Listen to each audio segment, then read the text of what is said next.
Hi friends. ఒక భార్యాభర్తలు ప్రతిరోజు పోట్లాడుకుంటూనే ఉంటారు. చిన్న సంపాదన పరుడైన తన భర్తని పక్కనోళ్ళు అది కొన్నారు, ఎదిరింటోళ్ళు ఇది కొన్నారు, వెనుకింటోళ్ళు ఇది కొన్నారు అని భార్య ప్రతిరోజు ఏదో ఒక కోరిక కోరుకుంటూనే ఉంటుంది. భార్య ఏదడిగినా భర్త ఎన్నోసార్లు సర్ది చెప్పాడు.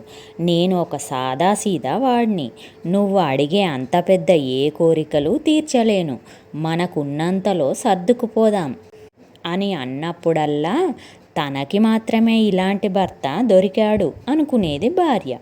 ఇలా చాలా రోజులు గడిచాక ఒకరోజు ఇద్దరూ కలిసి తన కుటుంబంలో చుట్టాల పెళ్ళికి వెళ్ళారు. అక్కడ పెళ్లిలో సరదాగా ఒక ఆట పెట్టారు. గెలిచిన దంపతులకి 20,000 రూపాయలు బహుమతి ఇస్తా అన్నారు. వీళ్లను కూడా అందులో పాల్గొనమని చుట్టాలు బతిమాలడంతో సరే అన్నారు. అప్పటికే భార్య పెళ్ళికి వచ్చే ముందు పట్టుచీర కట్టుకొని పోకపోతే పరువు పోతుందని భర్తని తిట్లు తిట్టి చేసేదేమి లేక ఇష్టం లేకపోయినా పెళ్ళికొచ్చింది. ఆట మొదలైంది. ఒక కుర్చీ వేశారు. ఆ తర్వాత ఒకదాని మీద ఒకటి వేస్తారు. అలా ప్రతి కుర్చీ మీద భార్యని ఎత్తుకొని అందులో భర్త కూర్చోబెట్టాలి. మళ్ళీ కుర్చీలోంచి ఎత్తుకొని దింపాలి. అదే ఆట.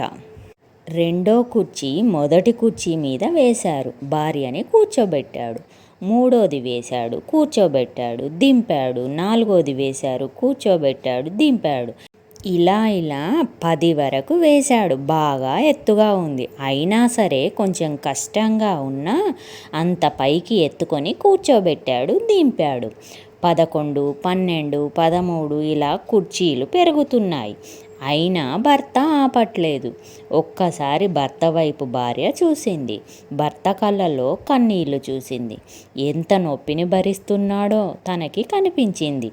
ఆ నొప్పిని భరించేది ఆయన గెలవాలని కాదు, కనీసం ఇలా అయినా భార్య అడిగిన కోరికను తీర్చాలని భర్త పడే కష్టం ఆ భార్యకు తెలిసింది. భర్తను అర్థం చేసుకునే భార్యలు చాలామంది ఉంటారు, కానీ వాళ్ళలో నేను లేనని ఇప్పుడే తెలిసింది. భార్యని అర్థం చేసుకునే వాళ్ళు అతి కొద్ది మందే ఉంటారు.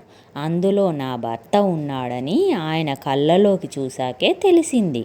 ఆ కళ్ళను చూసి తన కళ్ళు కూడా ఏడవడం మొదలుపెట్టాయి. ఆట ముగిసింది. 20,000 రూపాయలు వీళ్ళకు అందిస్తూ, ఈ ఆటలో గెలుపోటంలు అంటూ ఉండవు. భార్య ఉంటే ప్రతి భర్త గెలుస్తాడు, భర్త ఉంటే ప్రతి భార్య గెలుస్తుంది. ఇద్దరూ గెలిస్తే వాళ్ళ మధ్యన ప్రేమ కూడా గెలుస్తుంది. అలాంటి ప్రేమను గుండెలో దాచుకొని పైకి చూపించలేని, పైకి కనిపించకుండా దాచుకొని ఎంతోమంది భార్యాభర్తలు తమ ప్రేమకి అన్యాయం చేసుకుంటున్నారు.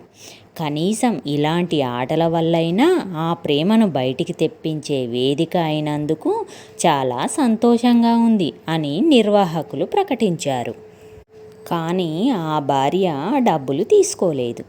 ఏ డబ్బుల కోసం నా భర్తని బాధ పెట్టానో ఇప్పుడు అదే డబ్బు వల్ల నా భర్త విలువ తెలిసొచ్చింది. ఈరోజే తెలిసింది అలాంటి భర్తను పొందడం నా అదృష్టమని. ఆ రోజు నుండి వాళ్ళిద్దరి మధ్య చిన్న చిన్న గొడవలు తప్ప నాకిది కావాలి, నాకు అది కావాలి అని భార్య అడగలేదు. అక్కడ ఒక సంసారం నిలబడింది.